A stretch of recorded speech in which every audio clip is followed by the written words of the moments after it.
ইতিমধ্যে আমি আপনাদেরকে জানিয়েছি সার্ভিস কাজের পাশাপাশি নতুন একটি বিজনেস স্টার্ট করেছি। এখানে আমি একদমে সীমিত মূল্যে প্রোডাক্ট বিক্রি করব, আমার যে মেন উদ্দেশ্য সেটাই।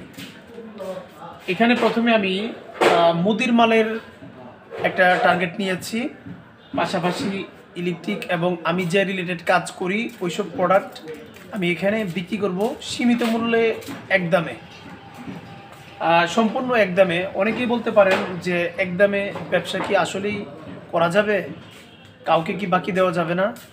এক দুজন লোক ছাড়া টোটালি বাকি দেওয়া বন্ধ থাকবে। এখন আমি কি করতেছি, আমার এই নতুন দোকানের যে প্রোডাক্ট, এই প্রোডাক্টগুলি আমি কোত্থেকে কালেকশন করছি এই বিষয়টি একটু আলোচনা করি। প্রথমেই আমার নিজের দোকানে মানে সার্ভিস সেন্টারে কিছু পণ্য তো আমরা বিক্রি করি, ওই পণ্যগুলি আমি একদমে এখানে রাখবো। আপনারা পাশে থাকবেন। আমার জার্নিটা হবে খুবই লং জার্নি এবং খুবই ছোট্ট থেকে, খুবই অল্প থেকে। প্রথমে এই যে দেখুন এই পার্টসগুলি, এটা হলো চুলার বার্নারের উপরে এটা রেখে অনেকেই ইউজ করে। অনেকে বলে থাকেন যে এটা লাগানোর পর আগুনের সাশ্রয় হয়, মানে গ্যাসের সাশ্রয় হয়, রান্নাবান্না দ্রুত হয়ে যায়, আগুনের তাপ বাড়ে। অনেকে এটা চায়, আমরা এটা বিক্রি করি। এই পণ্যটা আমার কাছে ছিল। আমি প্রথমে এখানে কয় পিস পণ্য আছে, এই পণ্যই আমি একদমে এটা আমি আমার দোকানে রাখবো। এখানে কয়টা আছে, 1 2 3 4 5 6 7। আমি এখানে কম্পিউটার সিস্টেম করে ফেলবো অতি শীঘ্রই। আমার এই দোকানে অনেক কাজ বাকি আছে, সেফটি ব্যাপার স্যাপার আছে। এই মুহূর্তে কম্পিউটার ওই সিস্টেমটা করতে গেলে অনেক টাকার প্রয়োজন। আমি কিছু আমার কাছে আছে আর নতুন কিছু অ্যাড করব, এগুলো আস্তে আস্তে হয়ে যাবে। আমি শুরুটা করি। এই জন্যে আমি এইসব যে প্রোডাক্টগুলি আছে, এই প্রোডাক্টের মধ্যে আমি একটা করে স্টিকার দিয়ে দিব মূল্য নির্ধারণ করে। এই দেখো,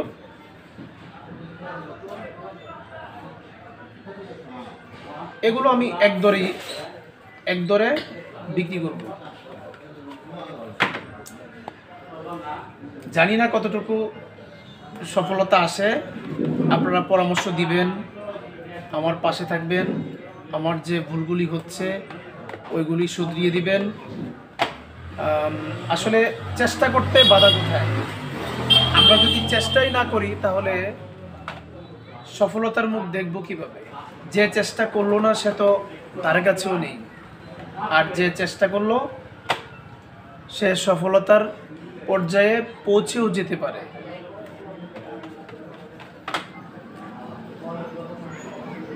দেখুন এখানে 7টা যে পণ্য আছে, দেখুন এখানে 7টা প্রোডাক্ট আছে। এই 7টাই আমি আপাতত প্রথম মাল হিসেবে আমি আমার এই নতুন দোকানে ঢুকালাম। আস্তে আস্তে আমার দোকানে যে পণ্যগুলি আছে এগুলো আমি এরকমভাবে ঢুকাবো। মোটামুটি একটা সিস্টেমে চলে আসার পর স্টক নির্ণয় করব, এখানে কত টাকা সেল হচ্ছে এবং কত টাকার প্রোডাক্ট আছে সবগুলি হিসাব করব আপাতত খাতায়। প্রতিদিনের যে সেল আছে আপাতত তেমন একটা সেল হবে না, আর প্রোডাক্টই তো কম। তারপরও আমি এগুলো মেনটেন করব। এখানে যে পণ্যগুলি আছে এগুলো আমরা চেষ্টা করব, আমরা না থাকলেও যে থাকবে তার মাধ্যমে এগুলো সুন্দরভাবে মেনটেন করার চেষ্টা করব। সবাইকে নিয়মিত আপডেট দেওয়ার চেষ্টা করব যদি আমি সময় সুযোগ পাই। আজ এ পর্যন্তই। ধন্যবাদ সবাইকে। আসসালামু আলাইকুম।